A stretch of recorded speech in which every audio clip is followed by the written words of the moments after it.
de diciembre. 7 de diciembre de 2020. Novena clase de física de estado sólido, enlace cristalino.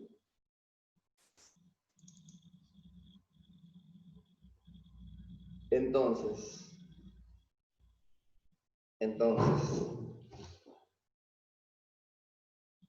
¿de qué trata esta clase?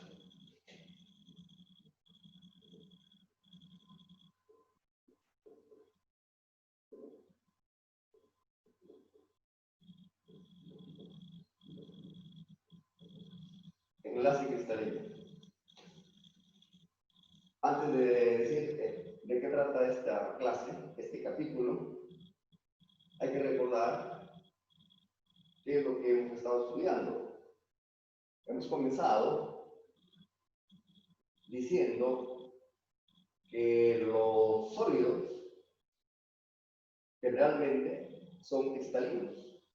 Digamos, los sólidos más importantes, los sólidos que nosotros estamos estudiando son sólidos cristalinos. Y que para describirlos bien hay que estudiar redes cristalinas. Todo ese capítulo se llama cristalografía. Y para prepararnos para estudiar las propiedades de los sólidos, además de redes cristalinas en el espacio L por L por L, hay que estudiar redes cristalinas en el espacio recíproco de los vectores de orden. Entonces hemos estudiado redes cristalinas en el espacio directo y redes cristalinas en el espacio recíproco. Y hemos estudiado también un capítulo de difracción de rayos X que nos sirve para verificar experimentalmente que efectivamente los sólidos son ordenados. O sea, efectivamente los sólidos son cristales. Efectivamente están constituidos por redes cristalinas y un átomo o varios átomos asociados con cada punto de la red cristalina. ¿Perdón? Ya estamos entonces en ese punto donde estamos convencidos de que los sólidos están constituidos por átomos que se ubican ordenadamente en puntos de una red. Están constituidos por átomos en puntos de una red. ¿No? Puede haber un átomo por cada punto, o pueden haber dos átomos, o pueden haber tres átomos por red. Nosotros hemos visto casos de monoatómicos y diatómicos, pero pueden haber triatómicos, ¿no? Como las perovskitas, por ejemplo, ¿no? Las perovskitas que tienen, hemos dicho, 5 átomos por célula unitaria. Ok. Entonces, ¿de qué trata este capítulo? Este capítulo trata de qué fuerzas, ¿no? ¿Recuerdan de su primera clase de física de academia? ¿Qué fuerzas intervienen para que los átomos se distribuyan de esta forma en los sólidos cristalinos? ¿Qué fuerzas intervienen para estabilizar los sólidos en esa forma tan ordenada? Los sólidos en esa forma tan ordenada. ¿Qué fuerzas? En la naturaleza, en su primera clase de física de academia preuniversitaria, le dijeron a ustedes que había fuerzas gravitacionales, fuerzas electromagnéticas y electrodébiles, y también interacciones fuertes, ¿no?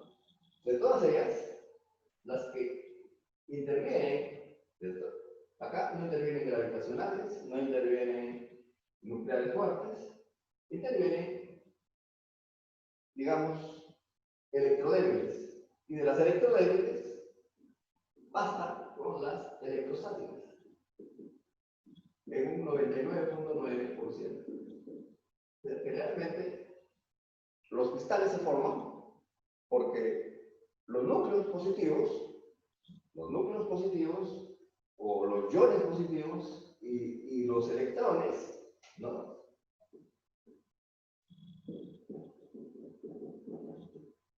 ¿Está bien? Interacciona con los electrones de otros átomos y los núcleos también de otros átomos, ¿no? Interaccionan todos los núcleos de todos los sólidos o todos los electrones de todos los sólidos para llegar a estructuras ordenadas.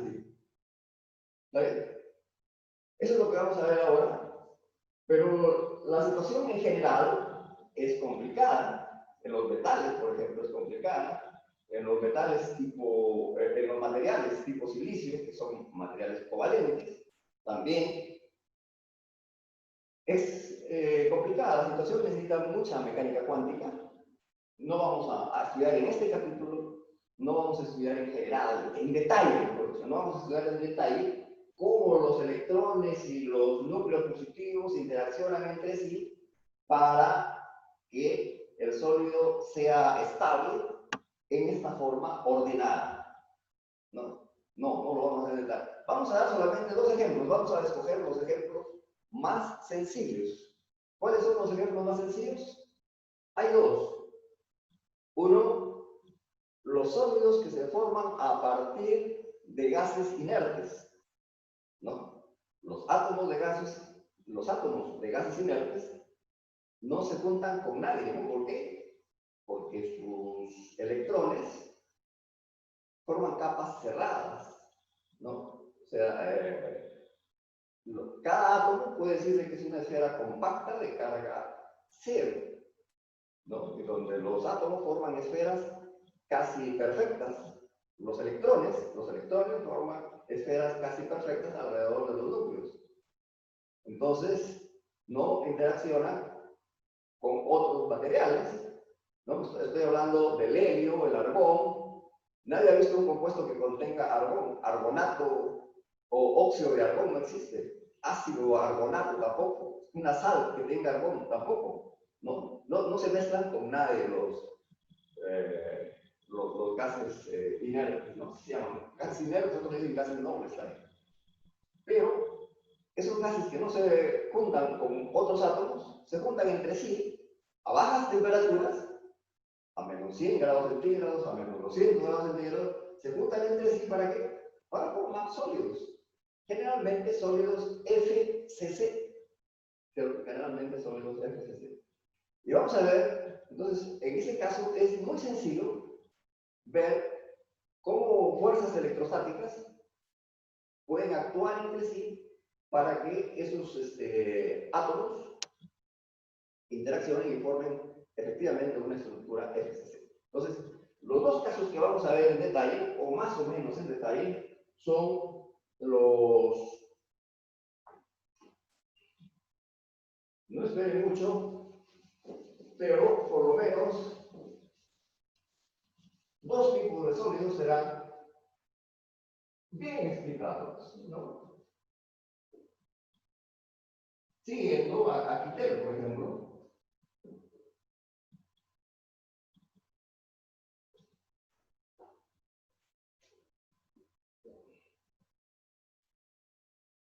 Sólidos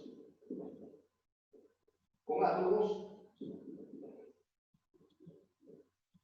de gases inertes. ¿Cómo se explica que estos sólidos con átomos de gases inertes forman estructuras FCC? Y también sólidos iónicos. Sólidos iónicos, hay muchos compuestos iónicos, ¿no? Sólido iónico, y hay muchos, pero vamos a hacer énfasis en el cloruro de sodio. Quizás mencionaremos de pasada el cloruro de cesio, o quizás la blenda, sulfuro de zinc. Entonces, ¿cómo estos sólidos cristalinos, donde hay iones de cloro y iones de sodio, cómo interactúan las cargas entre sí para formar sólidos en estructuras bien conocidas, ¿no? En estructuras también FCC. Bueno, acá son FCC, acá ya sabemos cómo es la estructura del cloruro de cesio. ¿Recuerdan cuál es la estructura del cloruro de cesio? ¿Cómo se define el cloruro de cesio usando la fórmula cristal igual a red más base. El cloruro de cesio, la red es y la base. Cúbica simple. ¿Te acuerdas o no? Cúbica simple. Exacto, cúbico simple con Diatómico. el origen y un cesio en la posición 1 medio A, 1 medio A, 1 medio A. Y el sulfuro de zinc. El sulfuro de zinc es la red. ¿Cómo es la red? Hemos mencionado la red. La red es tipo diamante, ¿no? Pero no, los dos átomos no son iguales como en el diamante, que son carbono-carbono. Acá hay un zinc y un azufre. Ok, vamos a ver cómo se explica. ¿Cómo se explica? No es una explicación deductiva, digamos, es una explicación. Es una explicación que usa modelos simples, un poco empírica, pero con cálculos bien establecidos, bien sencillos. A ver, un ratito. ¿En qué estoy? Ah, ya. Diapositivas. Aquí está.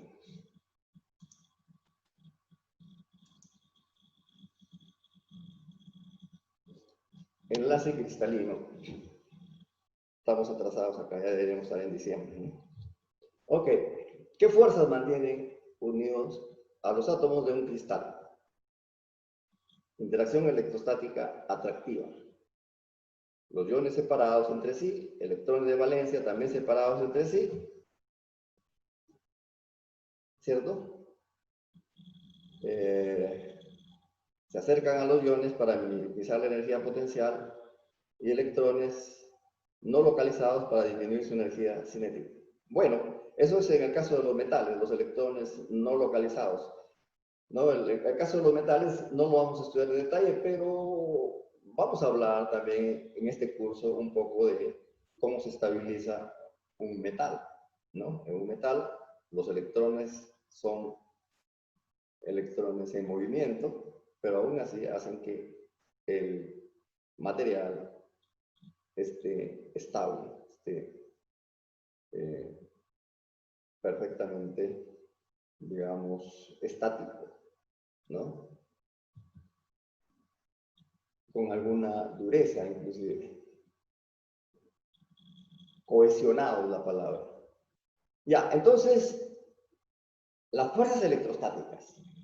Pero ustedes han llevado en su curso de electromagnetismo, han estudiado, mejor dicho, en detalle las fuerzas electrostáticas y han visto interacción entre cargas puntuales, interacción entre dipolos eléctricos. Si tuvieron suerte, llegaron a hablar un poquito de interacciones cuadrupolares, no más, ¿no? O todas ellas, ¿no? Un sólido que está compuesto por cargas netas, cargas monopolares, monopolos, dipolos,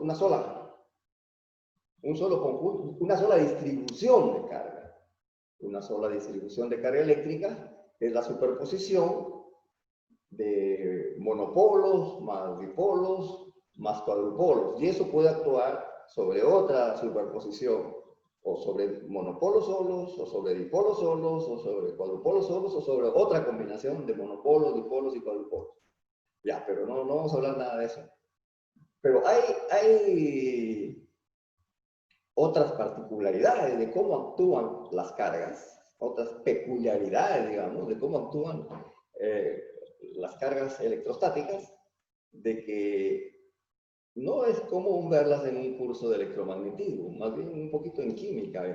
Ellos mencionan por ahí las fuerzas de Van der Waals, por ejemplo, ¿no? ¿Qué son las fuerzas de Van der Waals? Es interesante. Y, o sea, las fuerzas electrostáticas actúan de una manera particular, que no es una interacción multipolar, como la que nosotros, los físicos, estudiamos en el curso de electromagnetismo, sino es un tipo particular de interacción electrostática, La fuerza de Van der Waals es un tipo particular de fuerza electrostática y que explica esta fuerza de Van der Waals cómo se atraen esferas aparentemente de carga cero con otra esfera de carga cero, donde está bien distribuida casi la esfera, ¿no? Las esferas positiva y negativa suman cero en cada caso, pero sin embargo ejercen fuerzas sobre otras esferas de carga cero. Súper interesantes las fuerzas de Van. Ya, esa es una manera y sirve para explicar la formación de sólidos a partir de gases inertes, a partir de átomos de gases inertes. El enlace iónico, sí, ahí las fuerzas electrostáticas actúan como nosotros los estudiamos desde primaria, creo, ¿no? Desde secundaria. Carga positiva atrae a carga negativa se repele con carga negativa y carga positiva se repele con carga positiva. Y eso explica, vamos a ver cómo, el enlace iónico. El enlace covalente es cuántico ya. El enlace covalente, no lo vamos a ver ahora, pero el enlace covalente, ¿qué son? Dos cargas positivas, dos iones positivos y una carga negativa en el medio. Se desarrolla la ecuación de Schrödinger, se encuentran las funciones de onda y se encuentra que hay funciones de onda y en cada función de onda se cumple el principio de Pauli y que pueden ir dos electrones en cada función de onda. Entonces, esos dos electrones en cada función de onda, digamos, son electrones compartidos por los dos átomos y forman un enlace covalente, ¿cierto?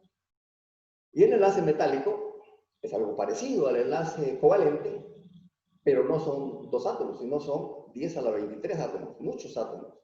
Y también muchos electrones. Entonces, también más o menos lo mismo que el enlace covalente, pero ya no de dos, sino de muchos. Y el enlace de hidrógeno son peculiaridades que veremos en su momento. Por ahora, entonces nos vamos a dedicar solamente a ver cómo los sólidos de gases inertes se forman a partir de fuerzas de Van der Waals y cómo los cristales iónicos se forman a partir de interacciones monopolares electrostáticas. Nada más que eso, o sea, simple. Pues vamos a comenzar con los gases inertes, cristales formados a partir de átomos de gases inertes.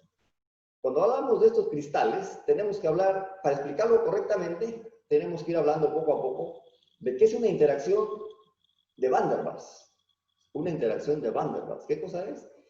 Se llama también dipolo inducido. ¿No? Una vez que entendemos, lo voy a decir de dos maneras. Lo voy a explicar de dos maneras. Esta interacción Van der Waals. Una vez que ya entendemos qué cosa es la interacción Van der Waals, decimos, esta es una interacción de atracción. La interacción Van der Waals hace que dos átomos se atraigan, o dos moléculas se atraigan, ¿cierto? Pero si se atrajeran mucho, entonces colapsarían entre sí y no formarían un sólido, sino que formarían un punto, sería algo así como un hueco negro, quizás, ¿no? Si se atrajeran solamente. Entonces, para que se forme el sólido, no basta con que haya fuerza de atracción. Para que se forme el sólido tiene que haber equilibrio entre fuerzas de atracción y fuerzas de repulsión, ¿no? Las fuerzas de repulsión las vamos a explicar solamente cualitativamente y vamos a decir, si estos dipolitos se atraen, si estos átomos que parecen dipolitos se atraen y se van a juntar, pues para que no se junten demasiado y tengamos un cristal de parámetro de R0, entonces tiene que haber también fuerzas de repulsión. Esas fuerzas de repulsión se explican porque los electrones, ¿no? Las nubes electrónicas que rodean a cada núcleo atómico se intersectan entre sí. Y apenas se van intersectando, ya se repelen. O sea, la repulsión se debe entonces al traslape. de las nubes electrónicas. Que en el periodo de la luna nos tapa la parte. Por favor, no me haga competencia, estoy hablando yo nomás. ¿Está bien? Apague su micro. Repito entonces, para cualquier tipo de sólido que se forme, tienen que haber dos fuerzas, atractivas y repulsivas. La fuerza de Van der Waals es una fuerza atractiva y tiene que haber una fuerza repulsiva que solamente la vamos a explicar como debida al traslape entre nubes electrónicas. Y le vamos a poner una fórmula para eso, digamos, empírica. Vamos a ver qué es el potencial de Lennard-Jones. Vamos a deducir unas constantes de equilibrio, ¿no? La constante de Re, digamos, ¿no? Constante de Re en la situación de equilibrio. Energía de cohesión, ¿no? Vamos a definir energía de como en física general, tengo una carga y las coloco ahí, las traigo de infinito y las dejo ahí. Entonces, esa es la energía de cohesión. ¿Cuánto trabajo me cuesta traerlo para que se queden ahí paraditas las dos cargas? Eso se llama energía electrostática. En este caso le vamos a llamar energía de cohesión. Y vamos a hablar de una propiedad física de los sólidos, que es la compresión, y vamos a ver cómo se calcula esa propiedad física a partir de los conceptos que vamos a mencionar. Bueno, más o menos ya les dije el resumen.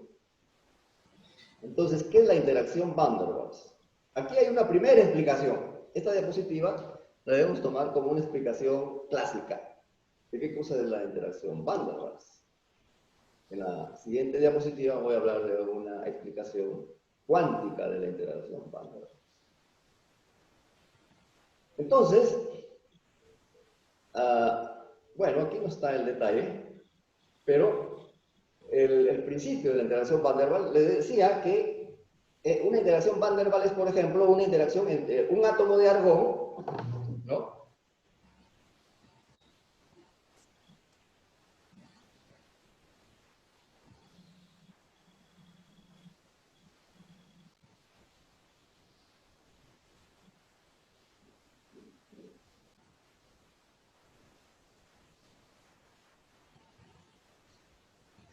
Un átomo de argón atrayendo a otro átomo de argón. Igualitos son, sino que ya un argón atrayendo a otro argón. Las dos son esferas compactas, carga igual a cero, carga igual a cero, momento dipolar igual a cero, momento dipolar igual a cero, momento cuadrupolar es un tensor, pero seguro que también es cero, si es que la distribución es esférica. Pero la explicación es que estos electrones son partículas que hay que describirlas por una función de onda. ¿Y qué va a ser algo por E a la I omega t? ¿No? Siempre las funciones de onda son así, una función espacial y de R por una función temporal, que depende del tiempo, E a la I omega t. Entonces podemos decir que estos electrones están oscilando. Estos electrones están oscilando. Entonces, una explicación sencilla de lo que es la explicación Van der Waals consiste en decir, entonces estos átomos son como osciladores, y en algún momento, entonces, puede decirse que tienen un momento dipolar, en algún instante tienen un momento dipolar. Y si aparece aquí un momento dipolar, aparece entonces un campo eléctrico E de R en todo el espacio, ¿no? Si en algún momento esto fue un momento un dipolo eléctrico, entonces vamos a tener un campo eléctrico en todo el espacio. Entonces el otro también se va a polarizar. Entonces, en este otro átomo se induce otro dipolo. Entonces tenemos acá un dipolo P y acá un dipolo inducido, ¿no? Y comienza la interacción entre ellos. Va a haber una interacción entre ellos, que cuantitativamente es lo que dice aquí. ¿Cómo es cuantitativamente esa interacción? Dice, por ejemplo acá, este dipolo en algún momento, perdón, este átomo en algún momento se polarizó, se convirtió en un dipolo y ese dipolo crea este campo. ¿Se acuerdan de esa formulita? Este es el campo eléctrico debido a un dipolo. Este dipolo P1 en cualquier punto del espacio crea un campo eléctrico. En particular, aquí crea un campo eléctrico. Noten que este campo eléctrico es proporcional a 1 entre R cubo. ¿Está bien? ¿No? Si ustedes ven acá hay P entre R cubo, constante entre R cubo, digamos, y acá hay R por R, y en el denominador hay R quinta, entonces este término también depende de 1 entre R cubo. ¿Cierto? El campo eléctrico creado por este dipolo en cualquier punto del espacio es proporcional a R cubo, la distancia al cubo, digamos. ¿Cierto? Y este campo, cuando llega aquí, en la posición del otro átomo de argón, entonces lo polariza. Esa polarización aquí va a ser proporcional al campo eléctrico, pero el campo eléctrico es proporcional a 1 entre R cubo. Entonces, este dipolito de acá, inducido, es proporcional a 1 entre R cubo. P2, entonces, es proporcional a 1 entre R cubo. Entonces, ¿cuál es la energía potencial? Si queremos hablar de la fuerza entre este dipolo y este dipolo inducido, una forma de explicar la fuerza es decir, hay una energía potencial y el gradiente de esa energía potencial es la fuerza entre los dos. ¿Cierto? Entonces, la energía potencial es P.E, P2.E. ¿Cierto? Esta formulita que también la conocen desde Física 3, creo, ¿no? Menos P2.E es la energía potencial. Pero E es proporcional a 1 entre R cubo y P2 también es proporcional a 1 entre R cubo. Entonces, la energía potencial es proporcional a 1 entre R sexta. Menos 1 entre R a la sexta. Ese es un potencial de Van der Waals, ¿no? La característica de Van der Waals es que es una fuerza electrostática que no depende de 1 entre R cuadrado, no depende de 1 entre R cubo, como los monopolos, los dipolos, de 1 entre R cuarta, sino que depende de 1 entre R sexta, la energía potencial. O sea que el potencial mismo, la fuerza va a depender de 1 entre R a la séptima. F es igual a gradiente de esto, va a ser 1 entre R a la séptima. Esa fuerza que depende de 1 entre R a la séptima, donde R es la distancia entre las dos partículas que están interaccionando, esa fuerza se le llama fuerza de Van der Waals. Entonces, una manera simple de decir que son interacciones de Van der Waals. Interacciones de Van der Waals son fuerzas que dependen entre sí, fuerzas atractivas que dependen de la distancia a la menos 7. ¿De acuerdo? Esa es una manera de explicar qué cosas son las interacciones de Van der Waals. Quizás no los convence mucho. Entonces, otra explicación diferente, que está en un apéndice del libro de Quintero. Ustedes la van a ver seguro. Yo la voy a explicar, no con mucho detalle, solamente los rasgos principales de esta interacción. Entonces, para explicar desde el punto de vista cuántico la interacción, siempre podemos imaginarnos que estamos explicando la interacción entre un átomo de argón neutro y otro átomo neutro de argón, que son esferitas casi neutras. Pero como la ecuación de onda para esos electrones tiene un factor que se llama E a la I omega t, podemos decir que en el fondo este es un oscilador armónico y este es otro oscilador armónico. Entonces son dipolitos, pero oscilantes. Los dos átomos son como dipolitos oscilantes. Entonces, podemos decir que para un dipolito oscilante, la energía es esta. P1 cuadrado entre 2m más un medio constante del resorte, ¿no? Un oscilador es un resortito oscilando por x1 cuadrado. Y el otro, igualito. Si están muy lejos, no interaccionan entre sí, ¿no? Si están muy lejos, los dos átomos de argón, uno por acá, otro por acá, no interaccionan, ¿cierto? Entonces, la energía total es la energía de uno más la energía del otro. Eso es lo que está en esta fórmula. Pero, si los acercamos, entonces, osciladores armónicos, vamos a tener entonces acá carga positiva, carga negativa, carga positiva. Ya va a haber interacción entre ellas ahora. Va a haber interacción. Entonces, aparte de estos términos que están acá, estos cuatro, va a aparecer una interacción entre los electrones de uno con el núcleo del otro, en el núcleo del uno con el electrón del otro, etc. Van a haber interacciones y que se pueden resumir agregando a estos términos anteriores este término de acá, ¿no? Digamos, es una aproximación todavía. Hay otros términos que dependen quizás de uno entre la cuarta, mejor otros términos más pequeños que vamos a despreciar. Pero, repito, la idea es esta en este modelo. Cuando están lejos, los dos átomos de argón, podemos decir que la energía total es la energía del uno más la energía del otro. Pero cuando se acercan, la energía total va a ser la energía del uno más la energía del otro más la energía de interacción. Esta es la energía de interacción, ¿no? Recuerden que un potencial, la forma 1 entre R cubo, es de un dipolo. O sea, es una interacción dipolar que hay entre los dos átomos. Ya, hasta ahí, clásico, ¿no?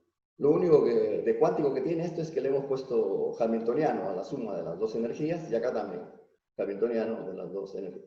Lo mismo que acá, más una, digamos, contribución adicional, que es esta contribución que yo les estoy llamando contribución dipolar. Entonces, esta es la energía cuando los dos átomos están cerca, ya están interaccionando, ya están tratando de formar el sólido, se están atrayendo entre sí. Entonces, en ese momento, este término que está aquí, a alguien se le ocurrió hacerle una transformación. O sea, acá hay ¿cuántos términos? 1, 2, 3, 4, 5. Vamos a hacer una transformación y esto va a aparecer otra vez en 4 términos. Vamos a hacer un cambio de variable. En lugar de x1, x2 que aparecen por aquí, por acá, x1, x2, este hamiltoniano lo vamos a expresar en función de dos nada más, x sub s y x sub a. Vamos a escribir este hamiltoniano en términos de otras dos variables, que son x sub s y x sub a. Vamos a definir x sub s como x1 más x2 y x sub a como x1 menos x sub 2. Y por lo tanto también vamos a tener momentum p sub s y momentum p sub a. ¿Cierto? Entonces, si hacemos este cambio de variable, no voy a hacer detalladamente el álgebra, pero si hacemos este cambio de variable, entonces esta ecuación que tiene 5 términos se va a convertir nuevamente en una ecuación que tiene 4 términos, como la de acá, ¿no? Hacemos cambio de variable y ahora nuestro hamiltoniano total otra vez se puede escribir con 4 términos, como si fuera, de nuevo, artificialmente, hemos escrito las ecuaciones de tal manera que parece de dos átomos independientes. Este como si parece que fuera un átomo independiente del otro, ¿cierto? Pero hay una pequeña diferencia con respecto a esta independencia que había al principio. ¿Cuál es la diferencia? Es que esta constante del resorte es diferente de la constante del resorte que hay acá, ¿cierto? ¿Se dan cuenta? Acá teníamos inicialmente, cuando estaba muy lejos, dos argones que son osciladores, pero que tienen la misma constante, son igualitos, tienen la misma constante. Acá, cuando ya están cerca, los hemos transformado también artificialmente en dos osciladores, pero cada uno con su propia frecuencia. Una frecuencia que aquí le podemos llamar omega sub s, o si no, omega menos, y acá omega sub a, o si quieren, omega más, por este signo que está aquí. ¿Está bien? Entonces, cuánticamente, cuando uno tiene una frecuencia omega, h barra por omega, es la energía, ¿no? Es la energía, en este caso, de este oscilador, y h barra por este otro omega es la energía de este oscilador. Esa energía, ¿se acuerdan de la formulita K sobre 2m, no? Entonces, en este caso, este es el K, ¿cierto? Entonces la energía para uno, el omega para uno es esto de aquí, lo que figura acá, es la energía, con el signo más es para este y con el signo menos es para el otro de acá. Ahí tienen las dos omegas. Entonces, H barra por omega tiene uno, H barra por omega más y el otro H barra por omega menos. Acá con más y acá con menos.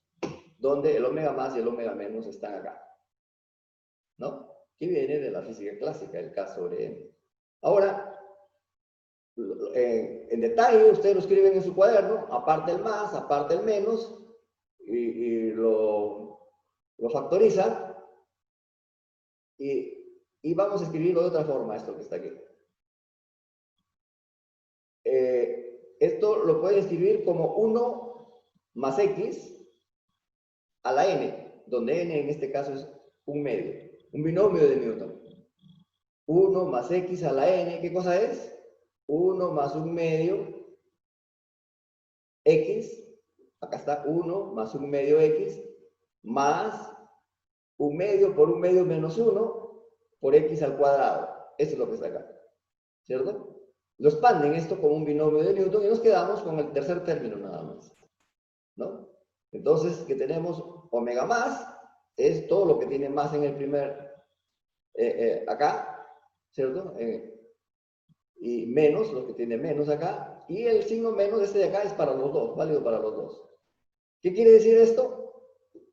Que el delta omega más y el delta omega menos son iguales y son iguales a esto de acá.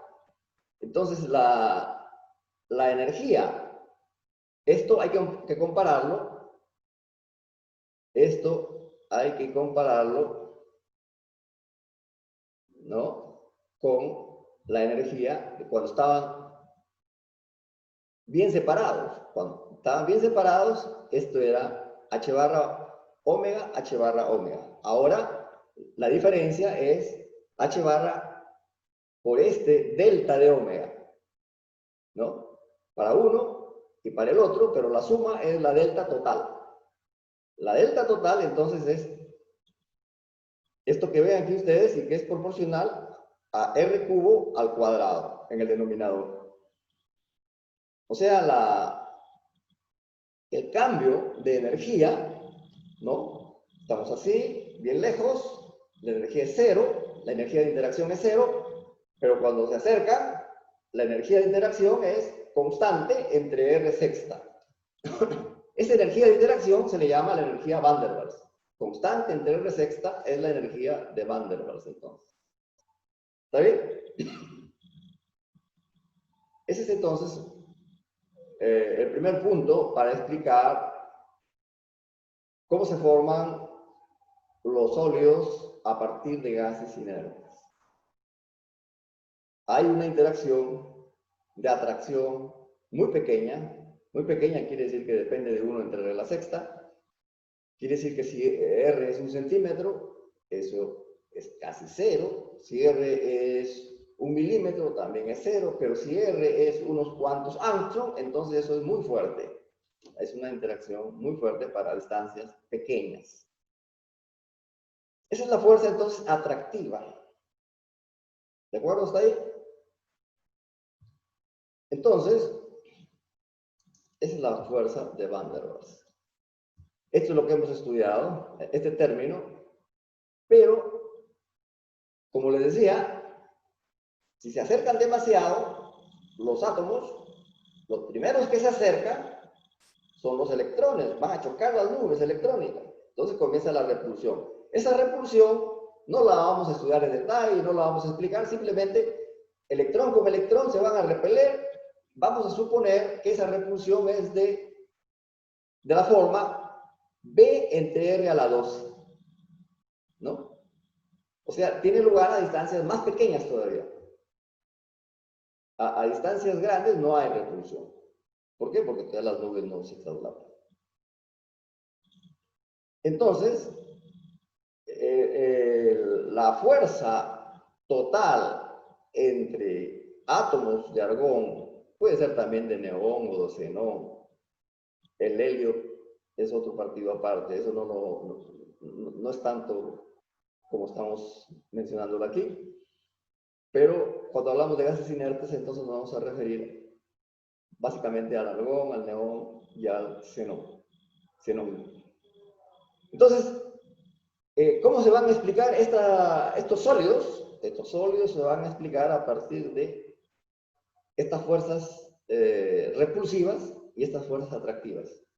Los átomos se atraen con una fuerza menos c entre regla sexta y se repelen con una fuerza b entre regla 12, y en algún punto entre ellos va a haber un equilibrio. En ese punto de equilibrio van a ser estables. Las dos partículas se van a quedar estables. Cuando estamos hablando de una molécula, por ejemplo, ¿no? Pero no estamos hablando de una molécula, sino de muchos átomos, una molécula gigante, que es el sólido puede decirse que es una molécula gigante. Entonces, pero comenzamos por ahí.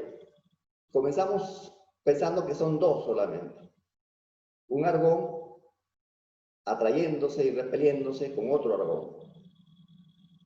Pero, para hacer más fácil los cálculos, esta forma se ha sustituido por esta forma, que es básicamente la misma, constante entre R a la 12 menos constante entre R a la sexta, pero se ha puesto de esta forma.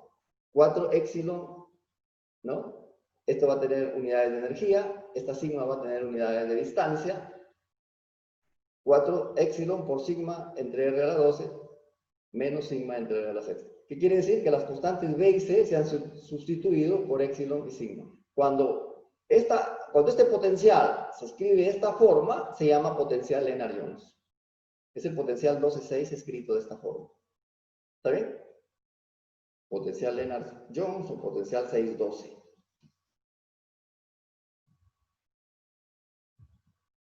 Entonces, cuando lo escribimos de esta forma, ustedes pueden chequear en detalle que esta épsilon tiene un significado físico bien preciso y esta sigma también tiene un significado bien preciso. Esta sigma es más fácil.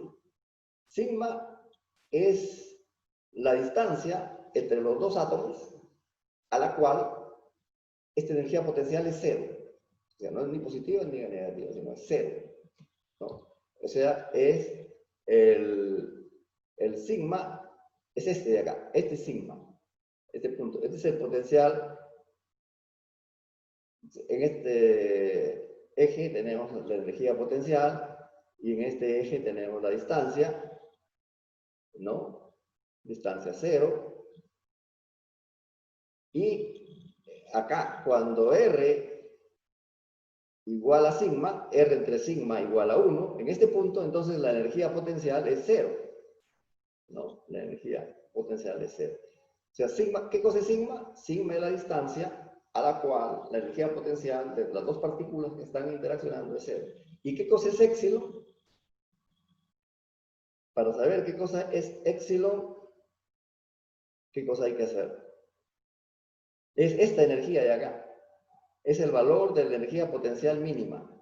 Ah, ya. Entonces, ya me acordé. Entonces, ¿qué quiere decir? Que hay que tomar la segunda derivada de esta, suficiente con la primera, ¿no? Hay que encontrar la derivada de esto con respecto a R. Borramos los subíndices porque estamos hablando de dos, entonces hay una sola distancia entre los dos. Entonces, borramos el así J y derivamos con respecto a R. Derivada de U con respecto a R igual a 0. Eso me da un máximo o un mínimo. Pero vamos a ver que la segunda derivada es positiva. Ah, ya, entonces es mínimo. Entonces, ¿a dónde sucede eso?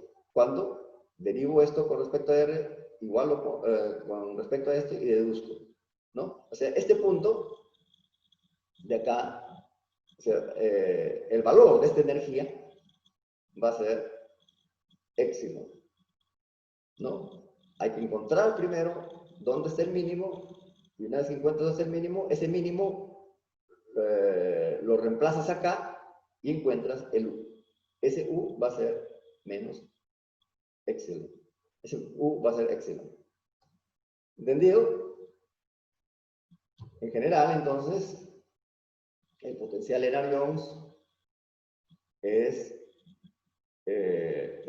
la suma de la fuerza atractiva con la fuerza repulsiva. El potencial atractivo con el potencial repulsivo. La suma algebraica de los dos se llama potencial en arions, pero escrito en esta forma. Y cuando se escribe en esta forma, el sigma te da la posición en la cual el potencial es cero y este epsilon te da el mínimo de energía. Ya, esos son datos que pueden servir, pero ahora ya vamos a explicar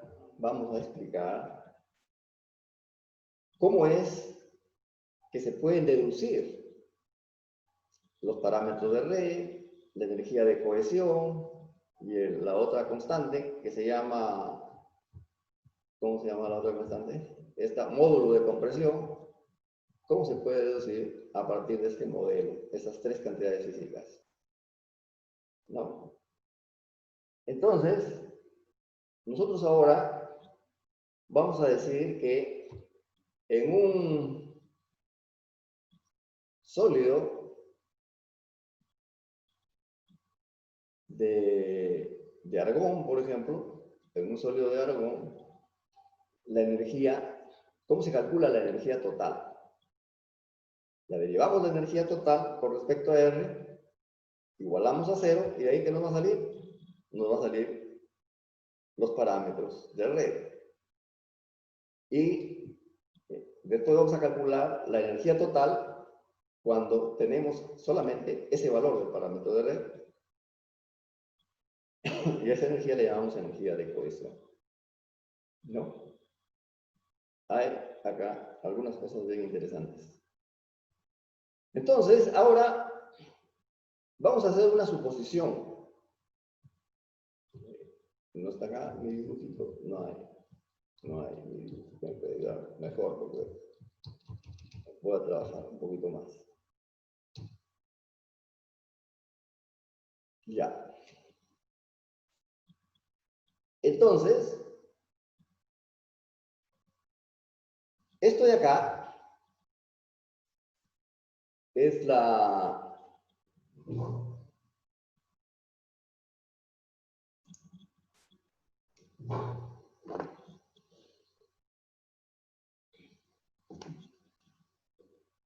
vamos a ver el procedimiento para ver cómo el potencial en arions nos conduce a un sólido estable. El potencial en arions. Entonces vamos a suponer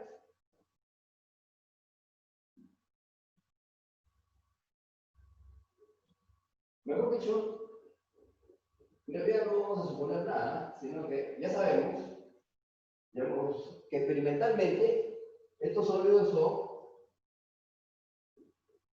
FCC, ¿cierto? Pero vamos a hacer un dibujo más simple que el FCC. Vamos a decir, los átomos de argón en equilibrio están por acá. Estos son átomos de argón en equilibrio. Así quedan al final los átomos de argón. Y la fuerza entre dos de ellos, U y J, el potencial entre dos, entre este y este de acá, o entre este y este de acá, entre cualquiera dos de ellos, el potencial va a ser de esta forma. 4 epsilon, sigma entre R a la 12, menos sigma entre R a la 6.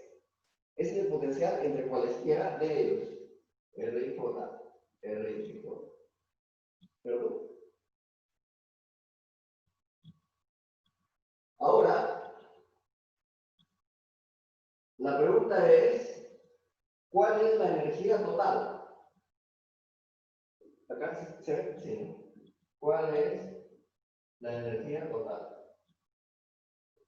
De todos, o sea, para dos, este con este, esta es la energía total. Esta es la energía para dos. puede ser este con este, o este con el de acá, etc.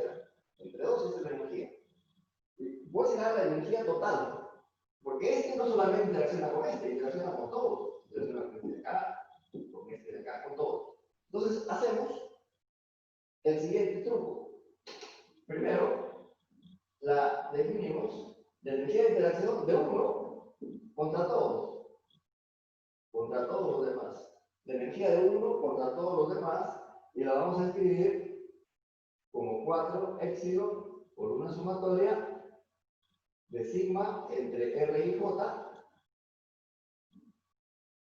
a la 12 menos sigma entre R y J a la 6, pero ahora la sumatoria es sobre J, porque el I es fijo.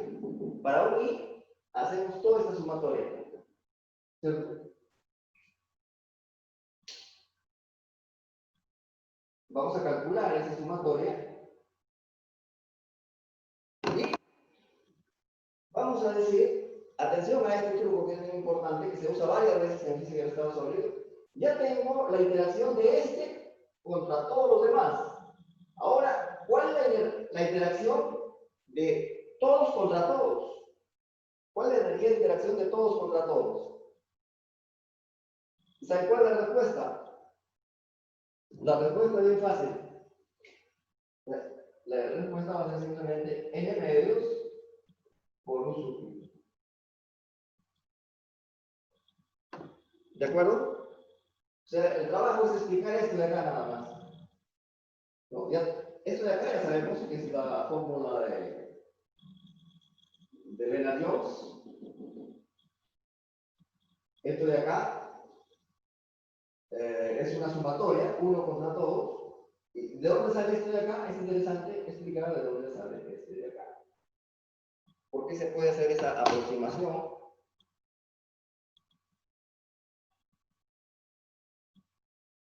Porque podemos decir, el sólido es muy grande.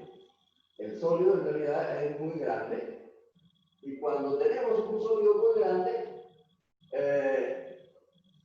exceptuando a estos que están en el borde, exceptuando a estos que están en el borde, exceptuando a todos los átomos que están en la superficie del sólido, exceptuando a todos, podemos decir que todos los átomos que están en el volumen, ¿no?, son iguales. O sea que este, interaccionando con todos los demás, me va a dar lo mismo que este, interaccionando con todos los demás. Y eso de acá lo despreciamos porque los que están en la superficie son muy pocos, ¿no? Entonces vamos a decir que cualquiera que interaccione con todos los otros es igual que otro cualquiera interaccionando con todos los otros también. Pero cuando yo digo uno interaccionando con todos los demás, quiere decir que este interaccionó con este de acá. Después digo este interaccionando con todos los demás, este también interacciona con este. O sea que estoy considerando dos veces la interacción este con este. Entonces, en lugar de decir n por un sub i, digo simplemente n medios por un sub i. ¿No? Esa es una aproximación, entonces, despreciando los efectos de borde. Despreciando los efectos de borde, yo puedo decir entonces que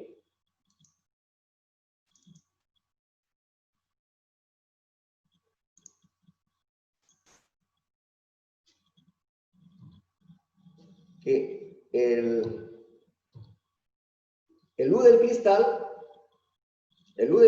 es n medios por la interacción, esto que está acá, que es la interacción de uno con todos los demás. Acá está la interacción del I con todos los demás J. ¿No? Ahora, hacer esta suma, ¿no? Para precisar, lo que he dicho es conceptual, ¿cierto? Lo que he dicho, yo primero voy a calcular la interacción de uno con todos los demás. Y una vez que tenga eso, simplemente lo multiplico por n medios. Pero todavía no lo he calculado, ¿no? Hay un método para calcularla que es bien sencillo y me va a dar un resultado bien concreto. ¿Está bien? Como yo ya sé Yo ya sé que los materiales son FCC. Los materiales son FCC. Entonces digo, estos RIJ no son cualesquiera, sino que son un factor geométrico por un factor común. No pueden ser por el parámetro de red. Pero acá no sé si ustedes verán, por ejemplo, si este es mi átomo I, este que está aquí donde está el mouse ahorita, este es 0, ustedes van a encontrar 12 primeros vecinos, ¿no? Esta cara que está acá. ¿Ven esta cara que está aquí? ¿Ven este número 1? Entonces, FCC quiere decir que en el centro de esta cara hay otro átomo igualito a este. Este le llamo 1. Pero en la cara de arriba está el 2. En la cara del costado está 3. En el centro también. Y en la cara de abajo, 4. O sea, este de acá tiene 4 vecinos hasta ahí. Pero también tiene... este que está aquí tiene en realidad 12 vecinos. Les he mencionado 4 hasta ahora. Este que está adelante, este 5, que está en esta cara de acá, en el centro de esta cara. El 5, el sexto, que está en el centro de esta cara, ¿no? Son caras verticales ahora, ¿no? 5, 6, la 5, estoy viendo ahorita la 7 y la 8 son caras verticales. Y las 9, 10, 11 y 12 no se ven porque están, noten que aquí hay dos, este plano, este cuadrado, es un plano, yo le llamo, acá hay otro plano, ¿no? Pero los otros 4 vecinos están en el plano de atrás, que no se ven y que son estos. Entonces yo puedo encontrar para uno 12 que están los primeros vecinos, ¿no? Que van a interaccionar con este. Hay 12 primeros vecinos que están a una distancia A entre 2, raíz de 2, ¿no? A esa distancia más pequeña, la llamo simplemente R. La llamo R. 1 no es R por 1, sino es la ecuación número 1. ¿Está bien? Y enseguida, este mismo átomo que está aquí, lo dibujo acá, y tiene otro tipo de vecinos que le vamos a llamar segundo vecinos, que están a una distancia A, que son este de aquí, este de acá, están a una distancia A. O sea, A medios por 2. A. Pero, si yo quiero expresar todas las distancias en función del más pequeño, entonces estas distancias son R raíz de 2. Acuérdense que este es R. De aquí a acá es R, entonces esta distancia viene a ser R raíz de 2. Y acá, los terceros vecinos, que también están dibujados por aquí, este punto de acá es el mismo que este, pero ahora ya no hablo ni de los primeros vecinos, ni de los segundos vecinos, sino de los terceros vecinos, que son a una distancia R raíz de 3. Entonces, ¿qué quiere decir? ¿Qué es lo que trato de decir con esto? Dibujos que son un poco complicados, pero que ustedes pueden imaginárselos. Lo que estamos diciendo es que la distancia de un átomo I a cualquier J siempre se va a escribir como un factor R, ¿Qué cosa significa ese factor? El vecino más cercano. R por un factor geométrico, que va a ser de la forma, digamos, m cuadrado más n cuadrado más p cuadrado, todo a la 1 medio. O sea, raíz cuadrada de m cuadrado más n cuadrado más p cuadrado. O sea, cualquier distancia se va a poder escribir en factor de R. Es una cosa que hay que entender. Entonces, esta es la energía de un átomo de argón con todos los demás átomos de argón que hay dentro de un sólido de argón. Esta es una forma de escribir la energía de interacción de uno con todos, ¿cierto? Pero lo que estoy diciendo ahora, esta R y J se va a poder escribir como un factor común R. ¿Qué cosa es ese R? Es la distancia entre vecinos más cercanos, multiplicado por un factor geométrico de la forma raíz cuadrada de enteros, raíz cuadrada de la suma de cuadrado de tres enteros, m cuadrado más n cuadrado más b cuadrado. Aquí, por ejemplo, 1, r por 1, 1 al cuadrado más 0 al cuadrado. Acá 1 al cuadrado más 1 cuadrado. Y acá 1 cuadrado más 1 cuadrado más 1 cuadrado. Y así sucesivamente. ¿Cierto? Las distancias siempre se van a poder escribir de esa forma. Un r. ¿Y qué gano con esto? Gano que ahora mi energía potencial la puedo escribir como una función de una sola variable. R. ¿Qué cosa es R? La distancia entre vecinos más cercanos. Esta interacción entre muchas partículas la escribo como una función de una sola variable. Depende de muchas distancias, pero yo la simplifiqué y la pongo como una función de una sola variable, R, donde todo esto de acá son factores conocidos. Son factores geométricos de la forma m cuadrado más n cuadrado más p cuadrado y raíz cuadrada. ¿Está bien? Entonces, esa serie de coeficientes al cuadrado, o sea, de la raíz cuadrada, de coeficientes al cuadrado, y después los elevamos a la 12, se puede sacar aparte y se puede efectuar con una computadora. Y de hecho, ya nos ganaron, alguien ya lo hizo hace tiempo. ¿Y cuánto sale? Todos los PIJ a la menos 12 sale 12.13, y todos los PIJ a la 6 sale 14.45. ¿Me siguen hasta ahí o no?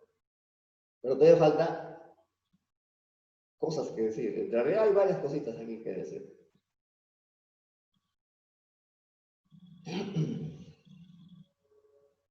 Entonces, ¿qué estamos haciendo?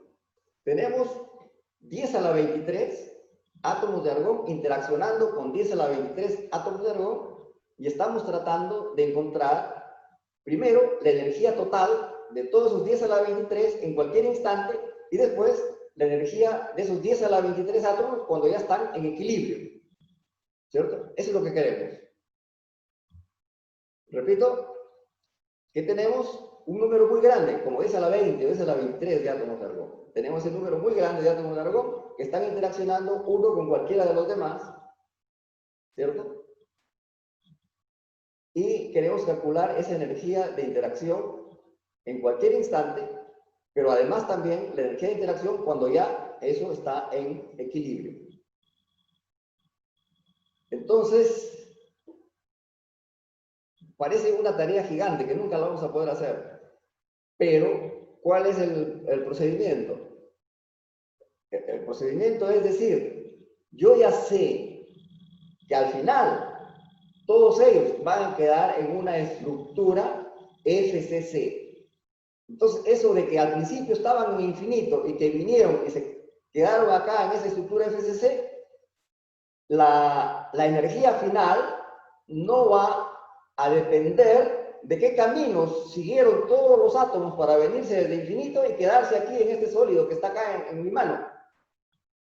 No depende de qué camino siguió cada átomo, sino que depende de dos condiciones. Primero estaban en infinito bien lejos y después ya están aquí en mi mano. Eso me da a mí una idea.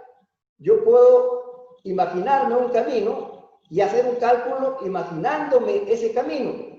Y ese cálculo para ese camino que yo me he imaginado es válido para cualquier otro camino aleatorio que siguieron los 10 a la 23 átomos para quedarse en el cristalito.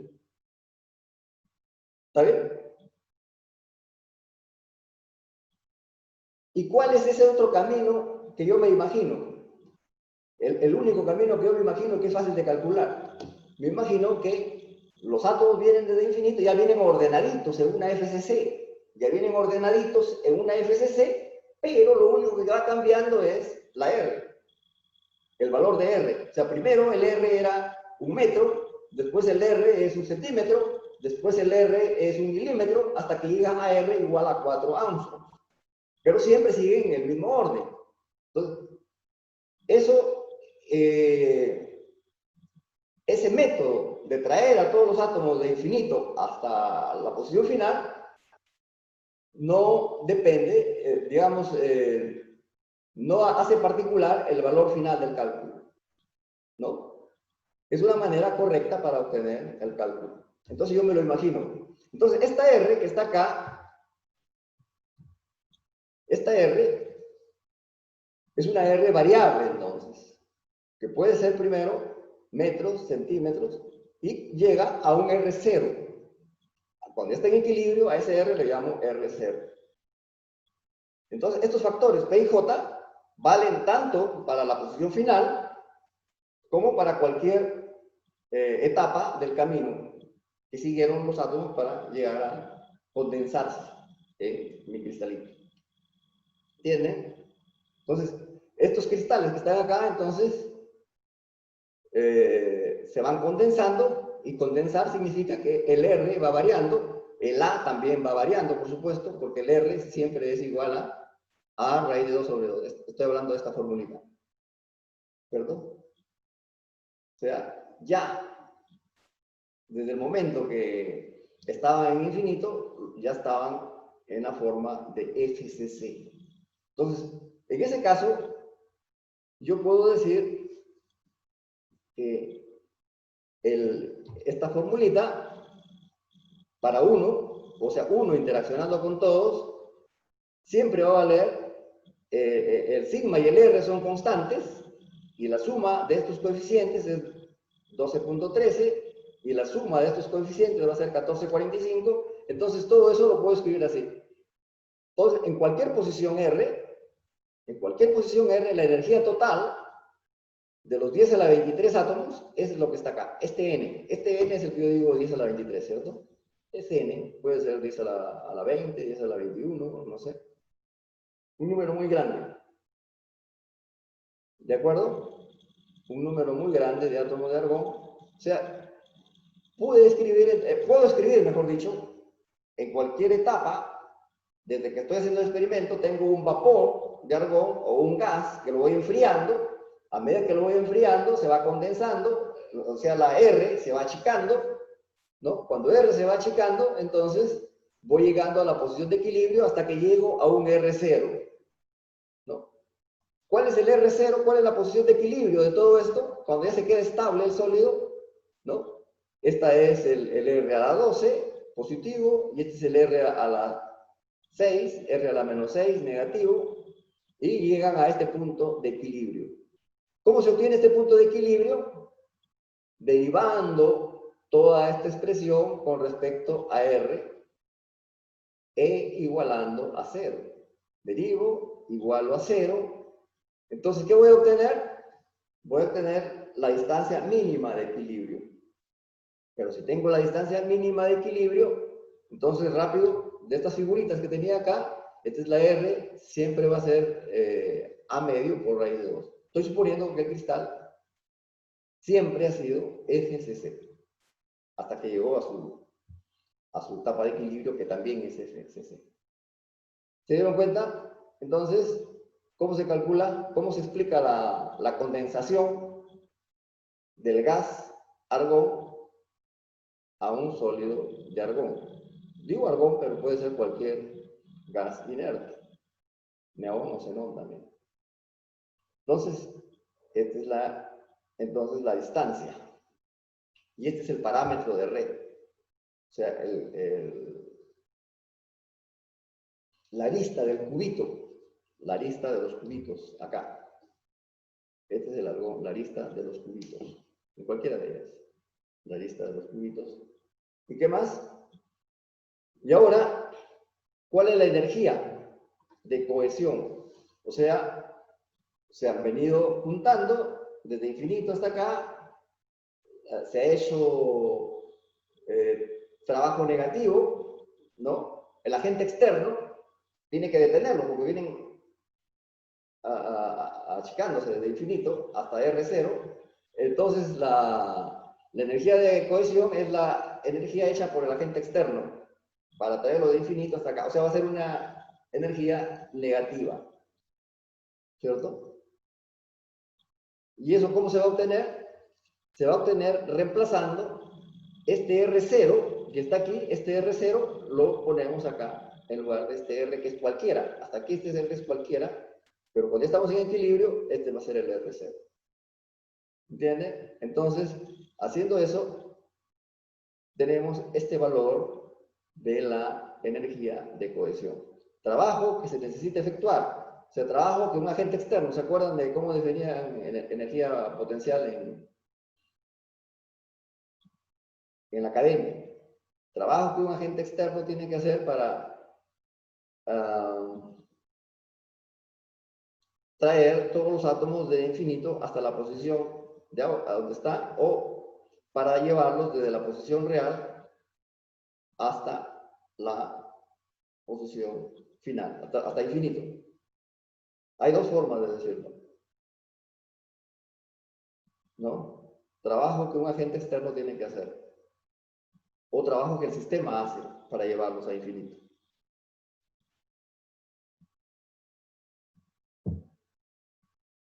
Ok. ¿Hay preguntas hasta ahí o no? He dicho varias cosas.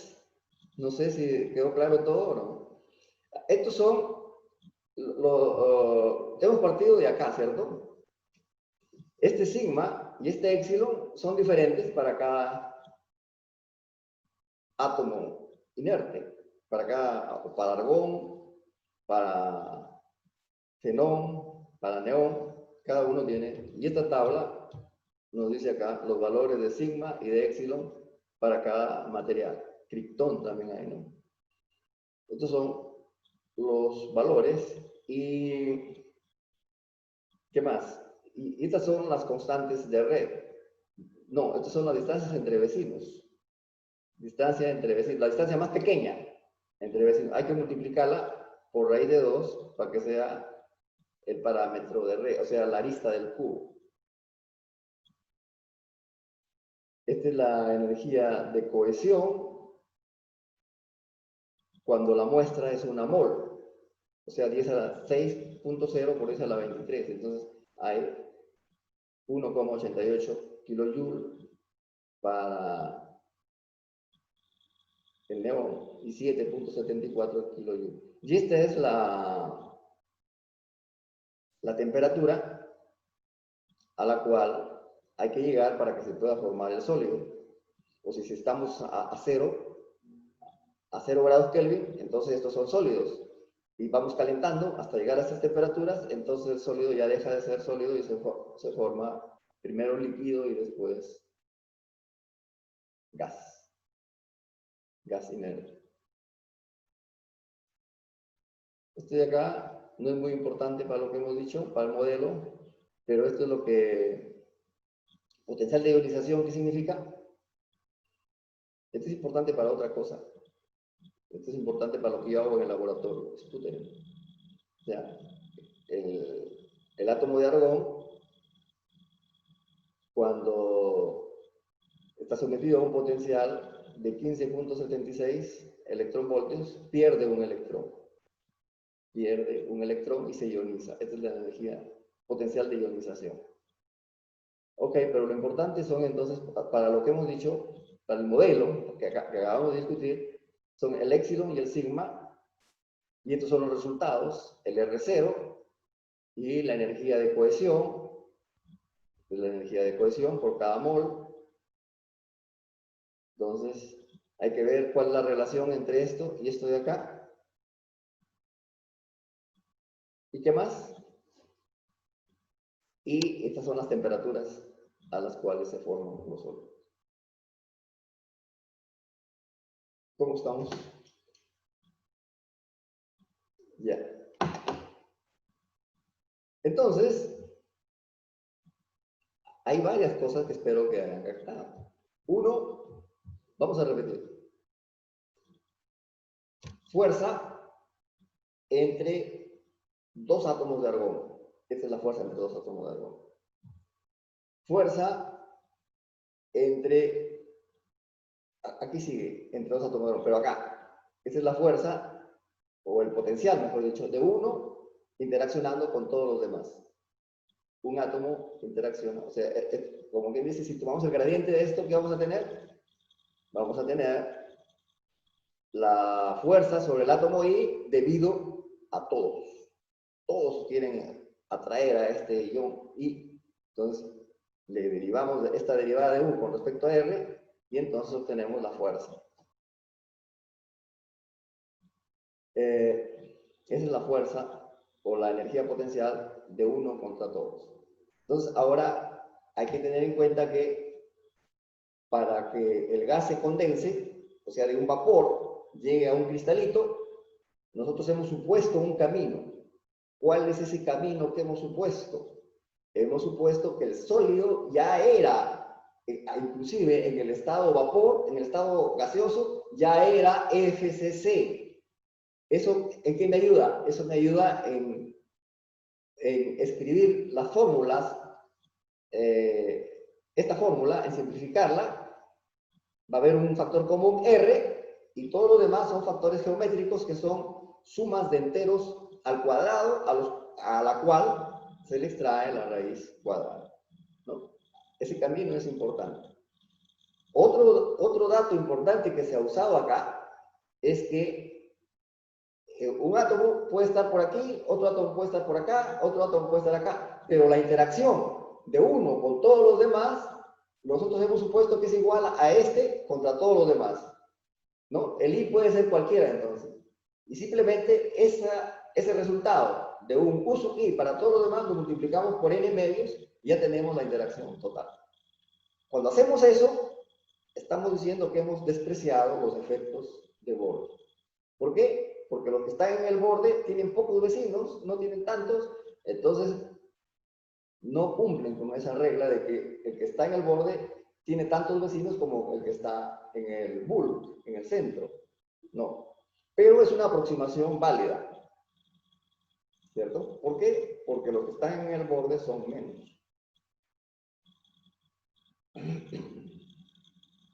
Están en la superficie externa del sólido. Ya. Entonces, doy por comprendida esta parte.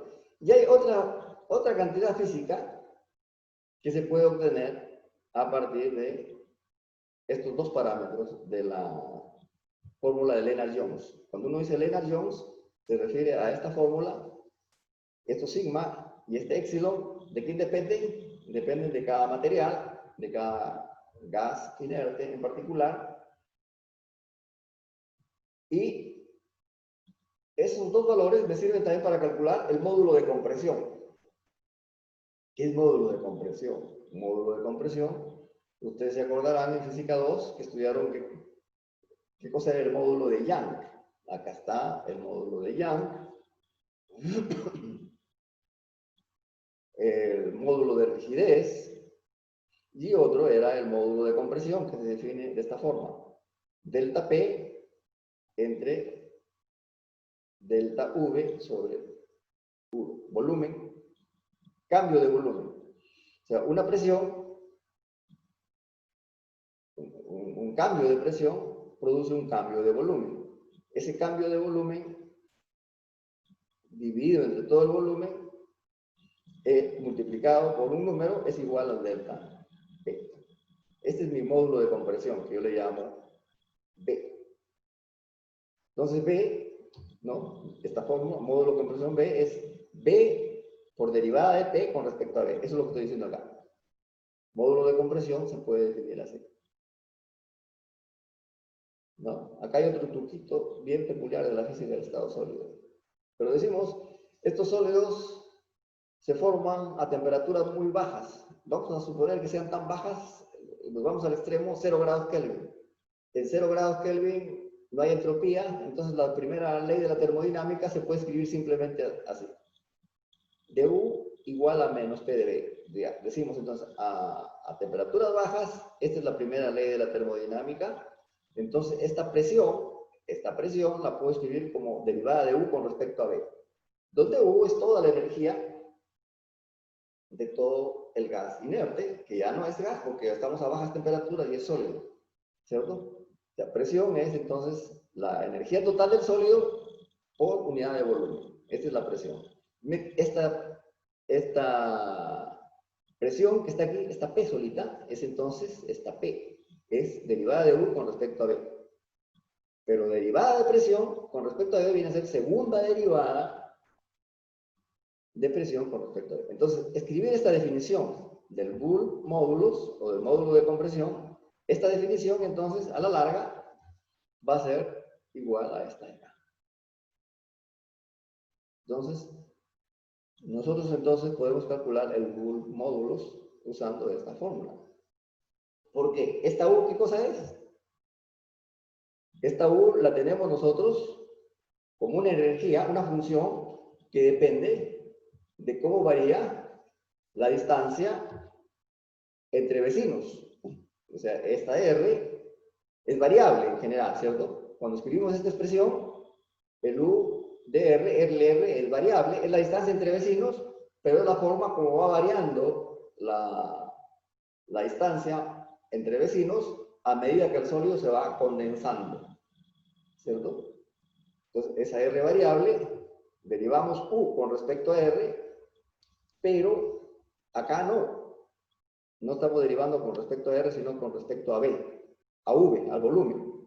Segunda derivada de U con respecto al volumen multiplicada por B, pero como R y V se relacionan entre sí, R y V se relacionan entre sí, si yo conozco entonces V en función de R, yo puedo evaluar esta V. Perdón, este Bull módulos o módulo de compresión. El módulo de compresión se llama B, Bull módulos. ¿Entienden el mecanismo que estoy usando? Esta es la definición, pero esta U depende de esta R variable acá.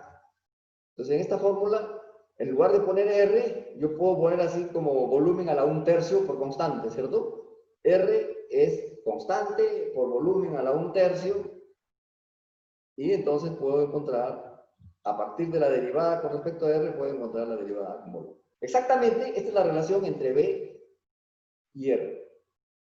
El volumen de mi muestra, el volumen de mi muestra con respecto a R. ¿Qué cosa es R? R es la distancia entre vecinos más cercanos. No sé, si de repente necesito explicar eso en la pizarra, es bien simple, pero hay que explicarlo alguna vez.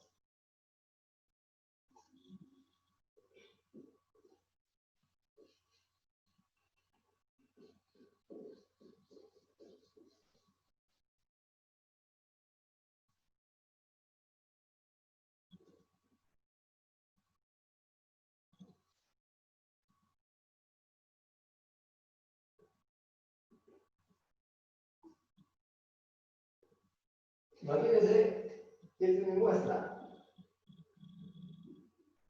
y que esto es una celda unitaria.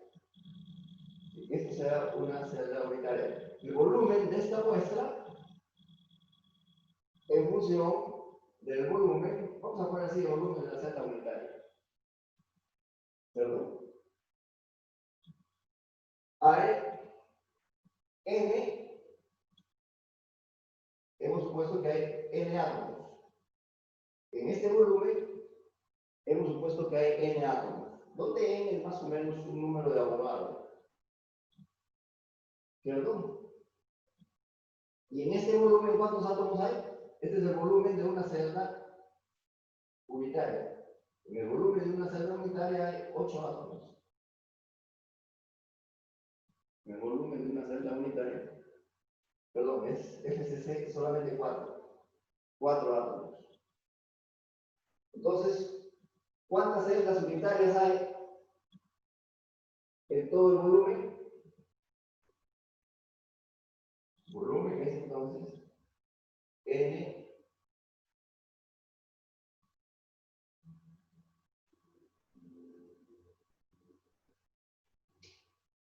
¿de acuerdo? ¿Entendieron este cálculo? Si este es todo el volumen de mi sólido, FCC, mi sólido es FCC, el sólido es FCC, esta es toda mi muestra en un volumen V, esta es una celda unitaria, acá hay 4 átomos, entonces, si tengo en total, en toda mi muestra, hay N átomos, como hemos visto en el desarrollo de los cálculos hace un rato, entonces, ¿qué quiere decir? Si hay n átomos y en cada celda unitaria hay 4 átomos, quiere decir que hay n cuartos celda unitaria. Pero cada celda unitaria tiene un volumen a cubo. O sea, el volumen es n cuartos por a cubo. Pero como es LCC, entonces esto de acá en realidad es una representación de todo esto que es LCC. Donde esto es A, ¿cierto? Esto es A y esto de acá es R. Y R es entonces A sobre raíz de 2. O sea que en lugar de poner n entre 4 a cubo, yo puedo poner n raíz de 2 a r, raíz de 2 r al cubo.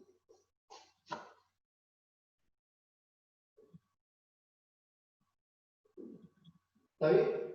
Esa es la relación entonces entre V y R, ¿cierto? La relación entre V y R es esta de acá. Esto es, al cubo es 2 raíz de 2, entonces me va a quedar un raíz de 2 en el denominador. Eso es lo que estaba en la... Profesor, el n cuartos no va fuera del... ¿Perdón? El, el n cuartos no va fuera del paréntesis, o sea, lo está elevando al cubo también. Ah, sí. Ya. Tienes razón. Entonces, eso es la relación. ¿Por qué estoy diciendo esto? Porque en el anterior cálculo, para hallar el R0, el R de equilibrio y la energía de cohesión, para hacer ese cálculo, yo he derivado con respecto a R y he encontrado, bueno, he derivado una vez con respecto a R nada más, ¿no? Y ahora tengo que derivar 2 veces con respecto a 1. Lo que digo es, si sé derivar con respecto a R, puedo derivar también con respecto a V, ¿no? Y eso es lo que hemos hecho acá. Ahora yo necesito la derivada ya no con respecto a R, sino la derivada con respecto al volumen.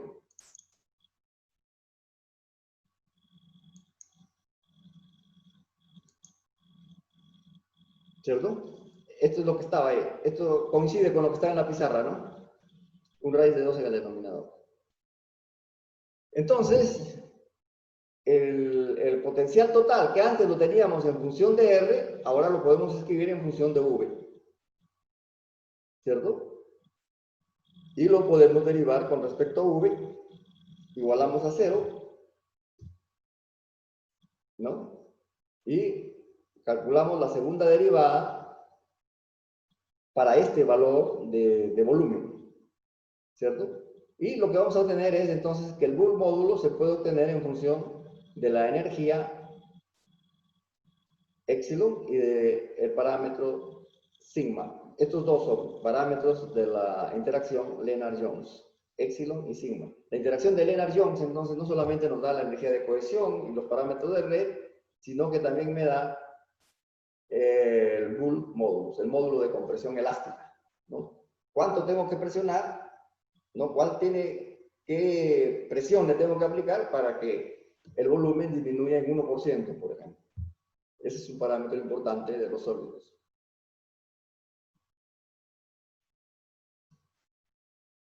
Acá hay otra tabla, ¿no? Neón, argón, criptón y xenón. Estos son los 4. Y acá lo que hace es una comparación entre el experimento y la teoría, ¿no? O sea, son resultados sobre todo para el criptón y para el xenón. Se obtienen mejores resultados, mejor comparación del experimento y la teoría. Ok, ahí dejamos ese punto. O sea, los sólidos de gases inertes. Ahora tengo más o menos 25 minutos para hablar de los sólidos iónicos. El flúor el flúor tiene, este es flúor, tiene 9 cargas positivas y 9 electrones. Este es flúor, 9 cargas positivas. Y el argón, ¿se acuerdan cuánto tiene el argón? El argón tiene 10 cargas positivas y 10 electrones. 2 en la capa S y 10, perdón, 8 en la capa P. ¿No? Acá, lo que quiero decirlo simple, este es el helio. Si este electrón no estuviera, esto sería helio. ¿Cierto? O sea, lo que estoy diciendo, o sea, este es litio y este es flúor. Estos se van a unir para formar fluoruro de litio. Parecido al cloruro de sodio, pero más fácil de explicar, ¿no? El cloro tiene más electrones. Entonces acá lo explicamos mejor con el fluoruro de litio.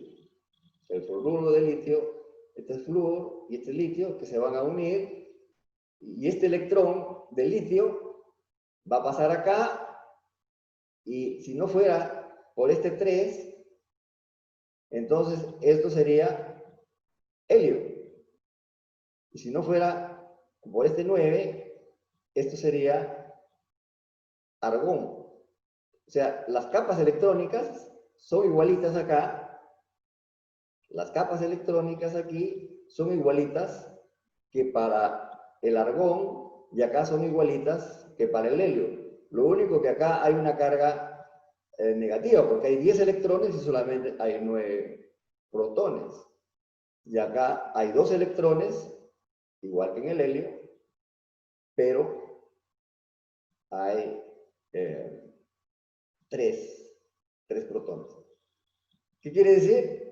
Que estos son esferas, ¿no? Así como hablábamos al principio de esferas simétricas, las distribuciones electrónicas son esferas simétricas, pero acá sí hay carga neta, porque acá hay 10 electrones y hay 9 protones, o sea, esto es una esferita con una carga neta menos la carga de un electrón, y esta también es una esferita compacta, pero con una carga neta más una carga positiva, la carga de un protón.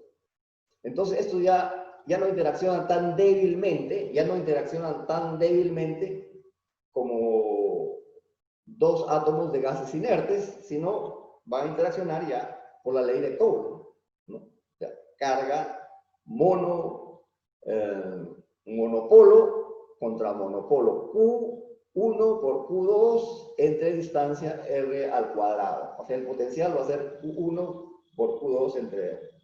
¿Está bien? O sea, ese es un enlace iónico. ¿Cierto? Entonces, esta es carga positiva, y esta es una partícula con carga positiva, esta es una partícula con carga negativa. Van a haber muchas cargas positivas interaccionando con muchas cargas negativas, y todas interaccionan entre sí siguiendo la ley de Coulomb, la ley elemental de Coulomb, unas repulsivamente y otras atractivamente. Esas son las fuerzas coulombianas que hay. Pero además, si se juntan mucho estas dos, si este átomo se junta mucho a este de acá, entonces va a haber otra repulsión, otro tipo de repulsión debido al traslape. Entonces podemos decir que en general, el potencial entre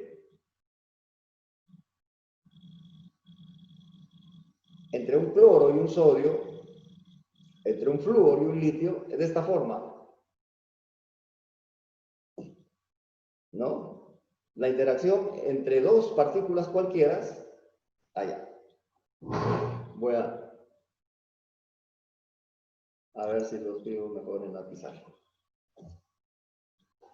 ¿Qué es lo que estoy diciendo ahora?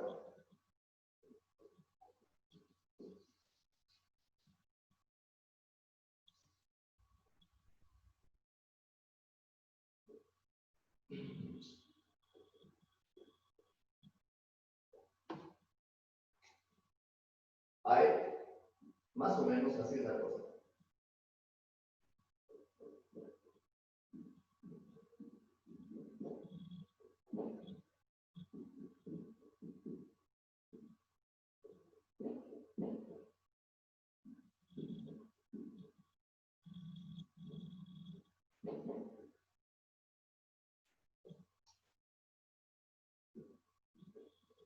Entonces, los negativos, por ejemplo, son cloros y los positivos son sodios. El sodio puede interaccionar con esta, con un signo más Q cuadrado entre R. ¿Cierto? Esto con este también con más Q cuadrado entre R. Pero este, con este de acá, va a interaccionar menos Q cuadrado entre R. ¿Cierto? Entonces va a haber una serie de términos. Esas son las que están acá. Bueno, esas son las que podemos decir más menos Q cuadrado entre R. Depende si es estas dos o si es estas dos. Va a haber un término. Cualquier ion con cualquier otro ion van a tener un potencial de esta forma. Pero aparte de eso, y solamente si está muy cerca, o sea, este de aquí, solamente con sus vecinos, con este, con este, con este y con este, interacciona, por un lado, con el signo negativo, este con este con este, interacciona con todos de esta forma, pero además, este de aquí interacciona con este con un término que va a ser lambda E a la menor rho sobre R, algo así, donde este término se debe al traslape. ¿Traslape de quién? De nubes electrónicas. Traslape de nubes electrónicas. O sea, esta es la fórmula general para la interacción de un átomo, de un ion con otro ion. ¿No? La interacción general para un ion con otro ion.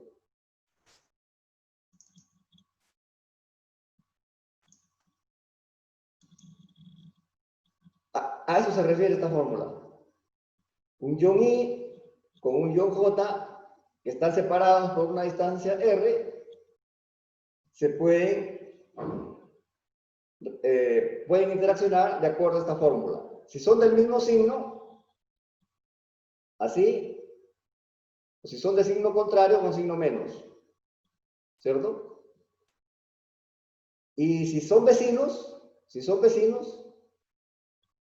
hay un término debido al traslape de nubes electrónicas. Pero si no son vecinos más cercanos, como dice acá, si no hay vecinos más cercanos, simplemente hay interacción coulombiana, ¿cierto? Que puede ser positiva o negativa. ¿Está bien? Esta es la fórmula general, entonces.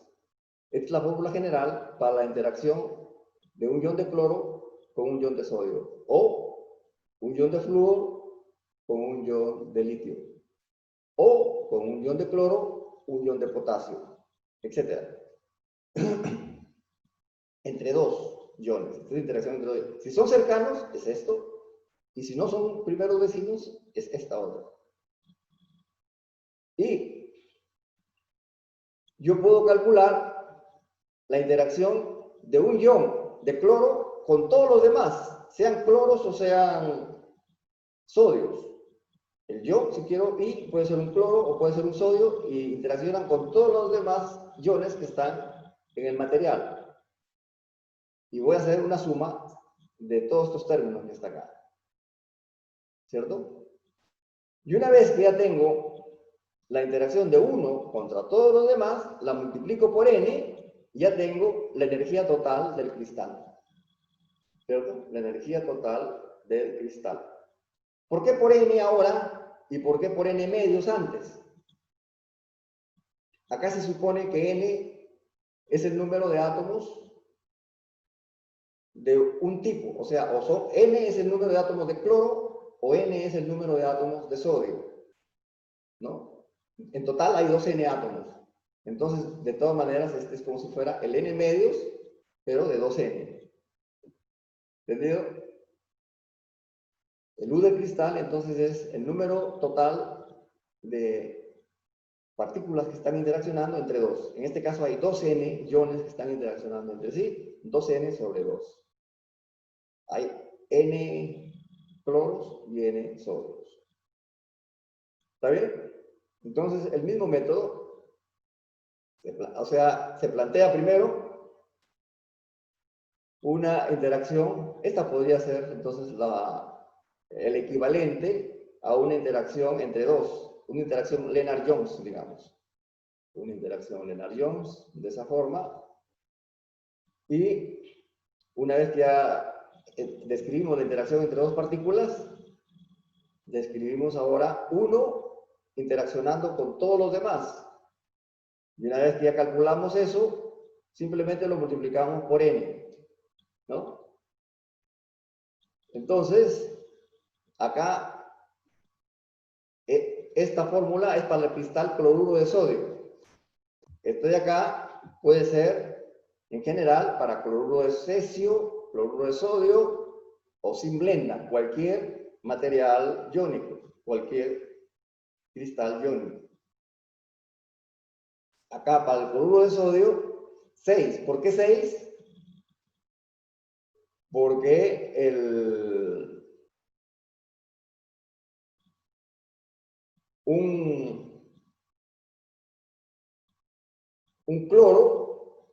un cloro tiene 6 vecinos, que son 6 sodios. ¿Está bien? ¿Se acuerdan o no? Acá, si este es cloro, ¿cuáles son los 6 vecinos? Este y este son 4. Pero hay uno adelante, otro sodio adelante y otro sodio atrás. Entonces hay 6. O si pongo sodio en el origen, entonces los 6 vecinos son 6 cloros. Y este de acá es la interacción electrostática. Primero con los 6 primeros vecinos, después con los 12 siguientes vecinos, etc. O sea, esta es la interacción, este paréntesis es la interacción de uno, bueno, el corchete termina acá, hay una llave y hay un corchete que se ve con las justas, ¿no? El corchete es 1, es el E sub I, U sub I, perdón. El corchete es U sub I y lo multiplico por N, y ya tengo entonces la energía total del cristal, ¿cierto? La energía total del cristal, entonces, es todo esto, pero, entonces la voy a reacomodar. Esta fórmula la estoy reacomodando acá. La energía total del cristal ahora la voy a escribir como este término que no cambia.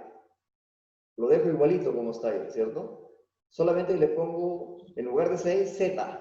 ¿Por qué?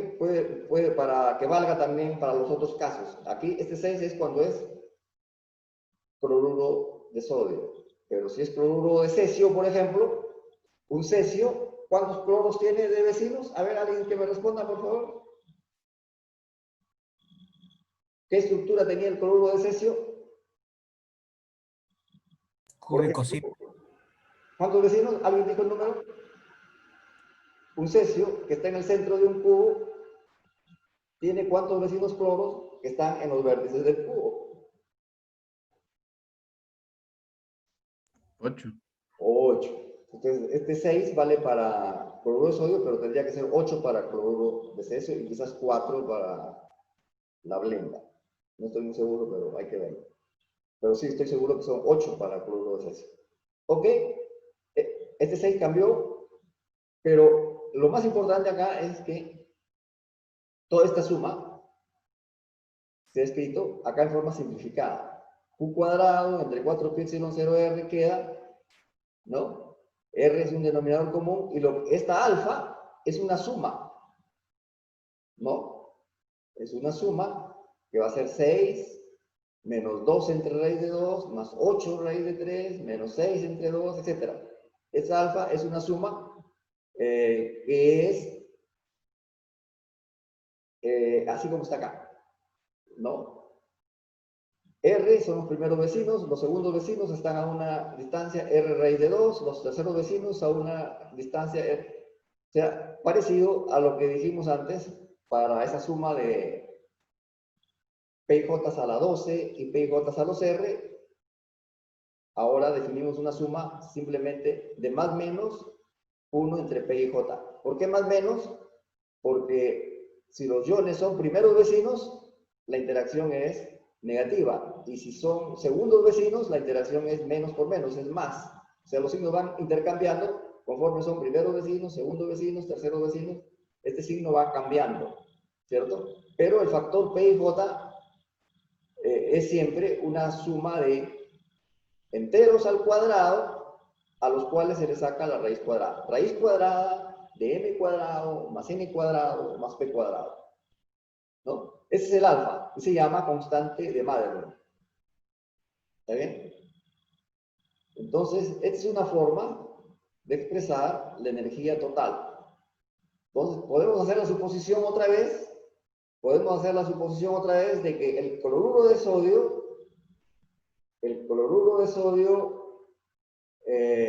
se va formando trayendo átomos de cloro y de sodio que ya estaban ordenados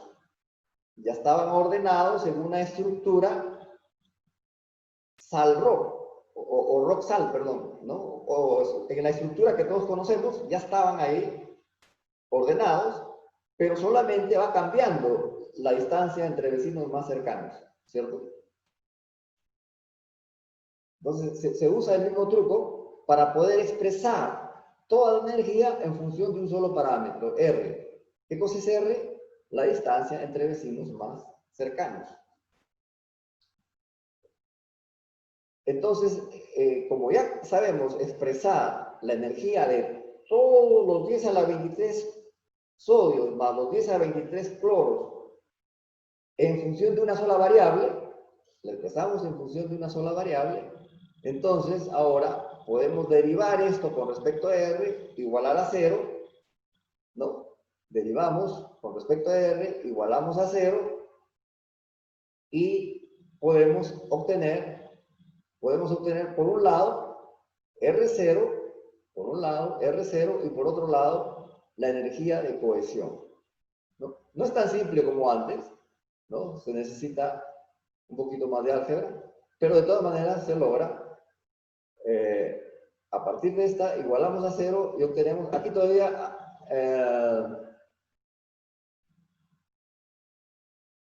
acá está la energía de cohesión, pero lo que tenemos acá es, voy a repetir entonces mejor, lo que se tiene en este caso es una expresión para la energía total del cristal cuando se está formando el cloruro de sodio y la distancia R es variable, ¿no? Entonces, yo derivo con respecto a R igual a 0 y haciendo esa operación voy a tener dos cosas. Voy a tener dos ecuaciones. Voy a obtener estas dos ecuaciones y de estas dos ecuaciones que están mezcladas entre sí, yo puedo, dos ecuaciones con dos incógnitas, digamos. ¿Cuáles son las incógnitas? R0 y energía de cohesión. R0, acá no está la energía de cohesión, pero, digamos, supongamos que yo conozca Z, lo conozco siempre. Si yo conozco los parámetros de la interacción, ¿cuál es la interacción? La interacción es esta, ¿cierto? Y aquí todo es conocido.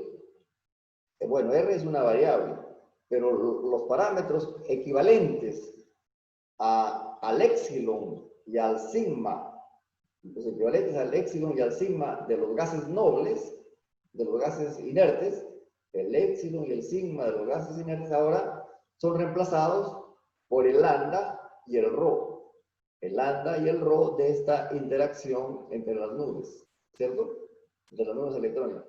Los parámetros de la interacción son lambda y rho. O sea, si nosotros conociéramos lambda y rho, entonces podemos obtener el R0, acá está, el R0 y la energía de cohesión. Si conociéramos el lambda y el rho, acá está el rho, el lambda y el rho, entonces obtendríamos el R0. Si tenemos el R0, obtenemos la energía de cohesión. ¿Cierto?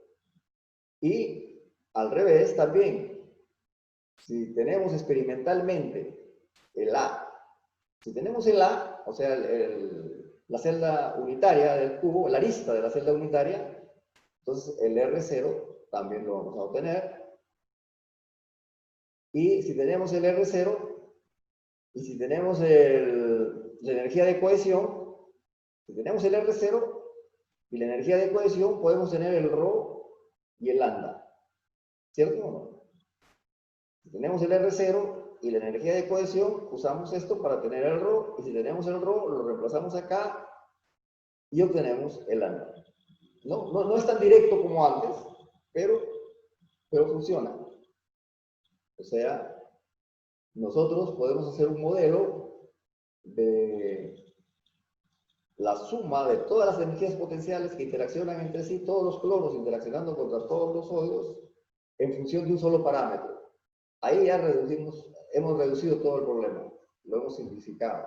Y cuando hacemos esa simplificación, hacemos operaciones simples de máximos y mínimos, derivamos con R0, igualamos a 0, obtenemos este par de ecuaciones. Entonces los dos parámetros de la interacción, si son conocidos, me llevan a los parámetros del cristal. Digamos que los parámetros del cristal son R0 y la energía de cohesión. Y también se puede obtener una expresión para el módulo de compresión. Esta formulita que vimos antes también. Vamos a hablar un poquito más en detalle, más o menos una hora, la próxima clase para terminar de explicar los cristales iónicos. Por ahora lo dejamos ahí. ¿Hay intervenciones? ¿Alguien quiere decir algo o no? ¿No? ¿Todo está fácil? ¿Todo está demasiado complicado?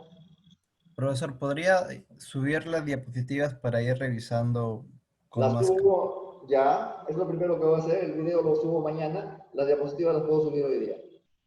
¿Ok? Gracias, profesor. Dentro de una media hora. ¿Ok? Ya, hasta luego entonces. Hasta luego, profe. Hasta luego. Hasta luego, profesor. Hasta luego a todos.